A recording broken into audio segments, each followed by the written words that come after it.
साथियों, स्वागत है मॉडर्न आईएएस एकेडमी के मंच पर। मैं हूं सम्राट चौहान। जैसे कि आप सभी जानते हैं, 7th बीपीएससी का एग्जाम बहुत ही निकट है। इसी को देखते हुए हम लोग लेकर आए हैं प्रैक्टिस सेट।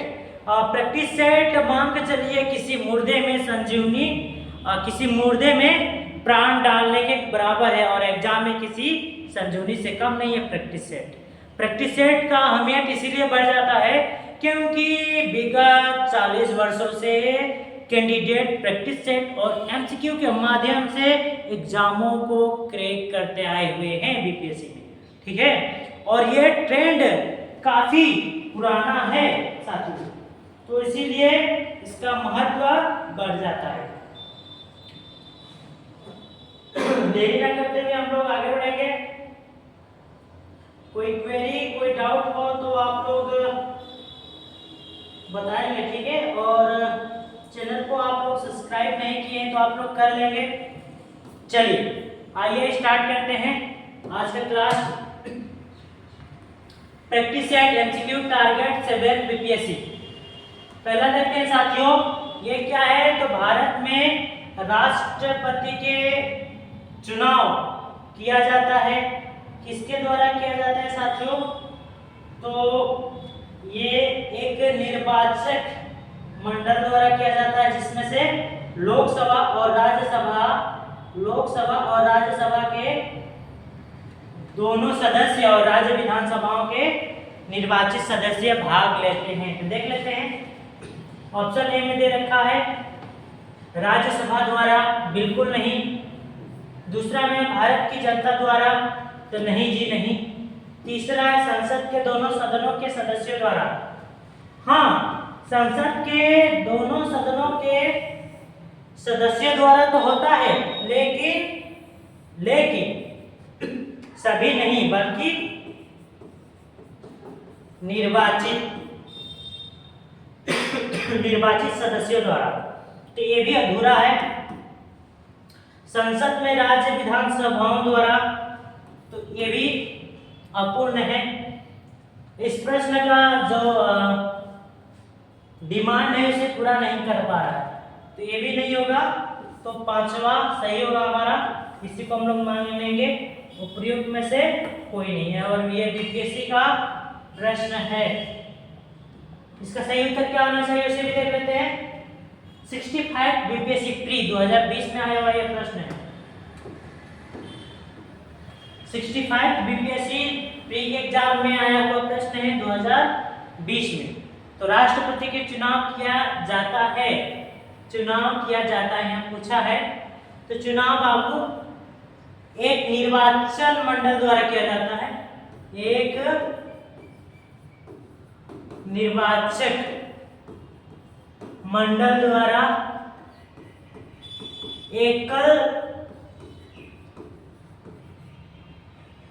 संक्रमणीय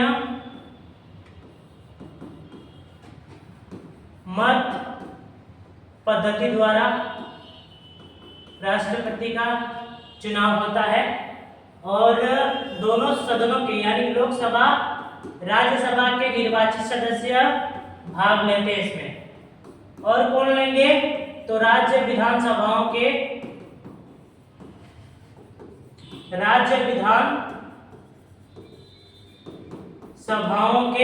निर्वाचित सदस्य। ये आप लोग को याद रखना है। लोकसभा और राज्यसभा के निर्वाचित सदस्य और राज्य विधानसभाओं के निर्वाचित सदस्य राष्ट्रपति के चुनाव में भाग लेते हैं, और ये एकल संक्रमणीय मत प्रणाली द्वारा इलेक्शन कंडक्ट कराया जाता है। अब प्रत्यक्ष रूप से नहीं होता है, बल्कि अप्रत्यक्ष रूप से कंडक्ट कराया जाता है। ऑप्शन पांचवा इसका सही होगा। चलिए आइए आगे बढ़ते हैं अगला। और हाँ, आप लोग अभी तक चैनल को सब्सक्राइब नहीं किया है तो कृपया कर लें, ठीक है। क्योंकि हम लोग ऐसे ही नई वीडियो लेकर आएंगे आप लोगों के लिए, विशेषकर बीपीएससी एस्पिरेंट के लिए। तो इससे हम लोग को ताकत मिलती है, और आप लोग सपोर्ट करें, समर्थन करें, ठीक है। अगला देखते हैं साथियों।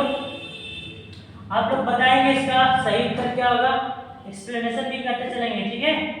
अगला देखते हैं, संसद के संयुक्त सत्र की अध्यक्षता कौन करता है? संसद के संयुक्त सत्र की अध्यक्षता कौन करता है? तो ऑप्शन ए में है राष्ट्रपति, बी में उपराष्ट्रपति, सी में लोकसभा अध्यक्ष और चौथा यानी कि चौथा में है प्रधानमंत्री।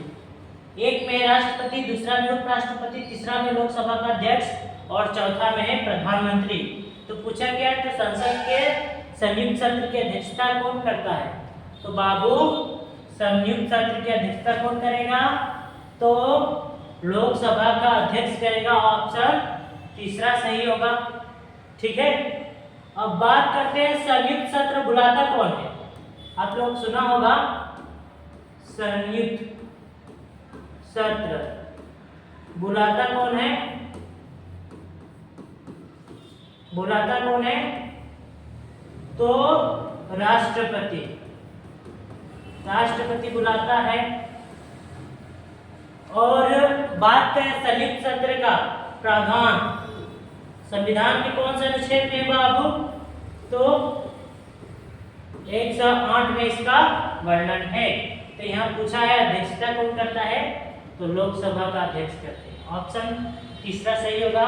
ये भी 65 बीपीएससी प्री 2020 में आया हुआ प्रश्न है। तो कितना ही इजी है, आप लोग देख सकते हैं, ठीक है। और आप लोग भी कमेंट करके बताएंगे कि क्लास कैसा लग रहा है। चैनल को सब्सक्राइब कर दें, ठीक है।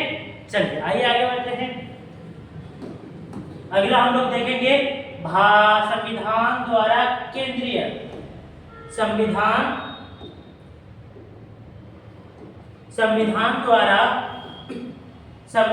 द्वारा केंद्रीय सरकार के कार्यपालिका शक्ति निहित की गई है। संविधान द्वारा केंद्रीय सरकार के कार्यपालिका शक्ति निहित की गई है।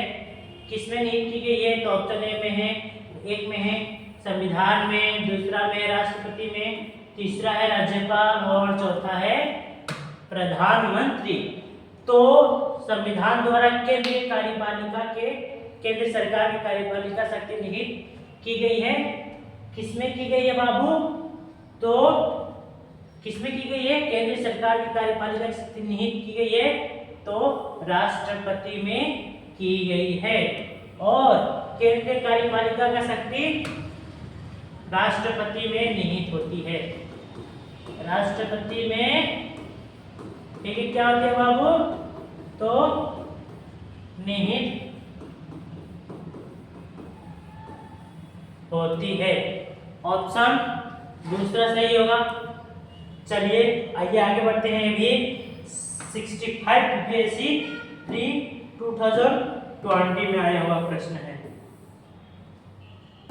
अगला हम लोग देखते हैं पंचायती राज को किस संवैधानिक संशोधन के आधार पर संवैधानिक दर्जा प्रदान किया गया? ऑप्शन ए में है 73वां संविधान संशोधन, दूसरा में है 74वां संविधान संशोधन, तीसरा में 72वां संविधान संशोधन और चौथा में है 71वां संविधान संशोधन। तो पंचायती राज का व्यवस्था जो संवैधानिक संशोधन है वो 73वां संविधान संशोधन के तहत किया गया और ये बहुत ही इम्पोर्टेंट है। ऑप्शन पहला सही होगा, ठीक है। वहीं 74वां है नगर पालिका से संबंधित है और ये पंचायत से संबंधित है, पंचायती राज प्रणाली से संबंधित है, ठीक है बाबू। और दोनों ही बहुत ही महत्वपूर्ण है और ये है नगर पालिका से संबंधित है तो पहला सही होगा। आइए आगे बढ़ते हैं। ये भी 65 बीपीएससी प्री 2020 में आया हुआ था। अगला देखते हैं क्या है। तो भारत में महिलाओं के लिए किस राजनीतिक संस्था में स्थान आरक्षित की गई है? ये भी 65 बीपीएससी प्री 2020 यानी 2020 में आया हुआ है। पूछा है महिलाओं को किस संस्थान में आरक्षित की गई, यानी कि आरक्षण दिया गया है। ऑप्शन ए में पंचायती राज्य में, दूसरा है राज्य विधानसभा में, तीसरा है राज्यसभा में और चौथा है लोकसभा में। तो किस संस्थान में महिलाओं को आरक्षण की विशेष सुविधा दी गई है? तो बाबू पंचायती राज में। कितना? तो आप लोग कमेंट करके बताएंगे। इसका सही उत्तर होगा पंचायती राज।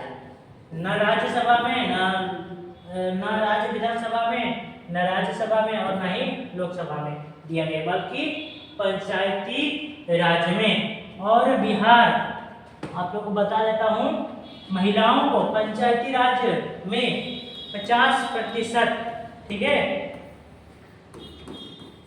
2006 में देने वाला पहला राज्य है। और कितना प्रतिशत आरक्षण की व्यवस्था की गई पंचायती राज में महिलाओं के लिए? आप लोग कमेंट करके बताएंगे। इसका सही उत्तर होगा ऑप्शन ए। आइए आगे बढ़ते हैं। भी 65 बीपीएससी प्री 2020 में आया हुआ प्रश्न है। बहुत ही इंपॉर्टेंट प्रश्न हो जाता है अगर एग्जामों में कोई भी इससे संबंधित प्रश्न आए हुए हो तो। अगला देखते हैं, भारतीय संविधान में संशोधन करके शिक्षा का अधिकार कब जोड़ा गया?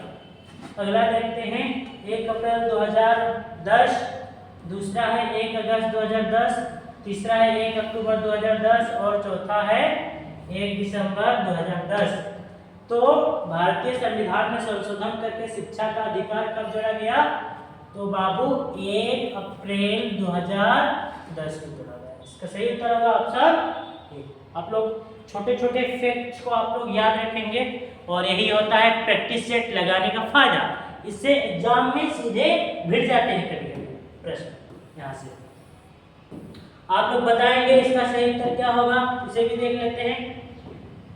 तो क्या है, तो भारत का राष्ट्रपति कितनी बार पुनर्चुनाव के लिए पात्र होता है? जिसने मेरा क्लास किया होगा तो आप लोग देखकर ही बता देंगे भारत का राष्ट्रपति कितने बार चुनाव लड़ सकता है। ऑप्शन को देख लेते हैं, फिर आगे बढ़ते हैं। एक नंबर में दिया गया है 1 बार, केवल 1 बार चुनाव लड़ सकता है। क्या ये सच है? इसे भी देखते हैं। दूसरा में 2 बार, तीसरा में 3 बार चुनाव लड़ सकता है कौन? तो भारत का राष्ट्रपति। ये क्या सच है? इसे भी देखेंगे। चौथा है कितनी ही बार बन सकता है? तो बाबू भारत का राष्ट्रपति, ठीक है, कितनी बार चुनाव लड़ सकता है या पात्र है? तो बाबू अनगिनत, ठीक है, क्या? तो अनगिनत बार राष्ट्रपति चुनाव लड़ सकते हैं। लेकिन अमेरिकी राष्ट्रपति केवल 2 बार ही चुनाव लड़ पाता है। तो चौथा सही होगा, कितनी ही बार वो चुनाव लड़ सकते हैं। चौथा ऑप्शन 4 इज करेक्ट होगा, कितनी ही बार वो चुनाव लड़ सकते हैं। भारत का राष्ट्रपति कितनी बार भी चुनाव लड़ सकते हैं, लेकिन यूएसए का राष्ट्रपति 2 बार ही क्या, तो इलेक्शन में खड़ा हो पाएंगे राष्ट्रपति। लेकिन इंडिया का क्या, तो अनलिमिटेड, ठीक है, चुनाव में खड़ा होते हैं। तो चौथा सही होगा। आइए आगे बढ़ते हैं। कोई डाउट, कोई क्वेरी हो तो आप लोग बताएं। अगला देखते हैं, धन विधेयक पेश किया जा सकता है।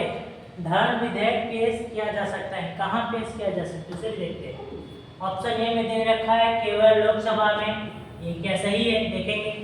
दूसरा में केवल राज्यसभा में, तीसरा है लोकसभा और राज्यसभा दोनों में, चौथा है लोक व राज्य के संयुक्त सत्र में। तो धन विधेयक पेश किए जा सकते हैं। तो किसमें? तो धन विधेयक बाबू केवल और केवल राज्यसभा में पेश किया जाता है, ना राज्यसभा में, ना दोनों में और ना ही लोक व राज्य के संयुक्त सत्र में। केवल लोकसभा में प्रस्तुत किए जाते हैं। किसके? तो राष्ट्रपति के पूर्वानुमति से पेश किए जाते हैं। ऑप्शन 1 इज करेक्ट होगा। ये 53 और 55 बीपीएससी प्री 2014 का प्रश्न है और ये भी इम्पोर्टेंट है, कई बार आया हुआ है एग्जामों में। अगला देखते हैं, लोक लेखा समिति अपनी रिपोर्ट प्रस्तुत करती है। किसे करती है? लोक लेखा समिति अपनी रिपोर्ट प्रस्तुत करती है। ऑप्शन ए में है नियंत्रक एवं महालेखा परीक्षक को, दूसरा है लोकसभा के स्पीकर को, तीसरा है संसदीय मामलों के मंत्री को, चौथा है भारत के राष्ट्रपति को। तो लोकसभा के स्पीकर को क्या करती है? तो लोक लेखा समिति अपना रिपोर्ट प्रस्तुत करती है। ऑप्शन ठीक है, दूसरा सही होगा, ऑप्शन 2 इसका है। ये भी आया हुआ है, बीपीएससी का प्रश्न ही है, तो आप लोग इसे भी नजरअंदाज नहीं करेंगे। साथियों अगला देखते हैं, राज्य के नीति निर्देशक तत्व। राज्य के नीति निर्देशक तत्व किस देश से लिया गया है? ये कई बार कई एग्जामों में आया हुआ है और यहाँ से यूपीएससी में भी प्रश्न बने हैं। तो राज्य के नीति निर्देशक तत्व किस देश से लिया गया है? ऑप्शन में देख लेते हैं, फ्रांस है, दूसरा है अमेरिका, तीसरा है कनाडा और चौथा है उपयुक्त में से कोई नहीं। तो बाबू यही होगा, उपयुक्त में से कोई नहीं। राज्य के नीति निर्देशक तत्व यानी कि डीपीएसपी जिसे राज्य के नीति निर्देशक तत्व कहते हैं, इसका किस देश से हम लोग लिए हैं राज्य के नीति निर्देशक तत्व? तो बाबू आयरलैंड से लिए हैं हम लोग। आयरलैंड से स्वीकृत है। लेकिन इसका मुख्य स्रोत की बात की जाए तो आयरलैंड नहीं बल्कि स्पेन है, स्पेन की संविधान इसका स्रोत की बात की जाए तो आयरलैंड होना चाहिए था, यहाँ पर नहीं है, तो चौथा को हम लोग मान लेते हैं कि उपयुक्त में से कोई नहीं। तो साथियों ये रहा हमारा प्रैक्टिस सेट, केवल और केवल 7th बीपीएससी को फोकस करके हम लोग लाए हुए हैं और हम लोग आगे क्रमबद्ध तरीके से चलेंगे। ठीक है, तो साथियों आप लोग प्यार समर्थन स्नेह दें और हमें उत्साह बढ़ाएं, हमारा उत्साह बढ़ाएं, ताकि हम लोग भी इस तरह से बहुत ही सिलेक्टेड टॉपिक्स लेकर आए आप लोग के लिए। तो इसके लिए आप लोग प्यार दें, चैनल को सब्सक्राइब कर दें और जुड़े रहें स्टडी विद सम्राट के साथ। और मैं मॉडर्न आईएएस एकेडमी में भी पढ़ाता हूँ, वहाँ भी आप लोग मुझसे मिल सकते हैं। तो साथियों चैनल को सब्सक्राइब कर दें और एग्ज़ाम की तैयारियों में लग जाए, क्योंकि एग्ज़ाम बहुत ही कम समय बचा हुआ है एग्ज़ाम को लेकर।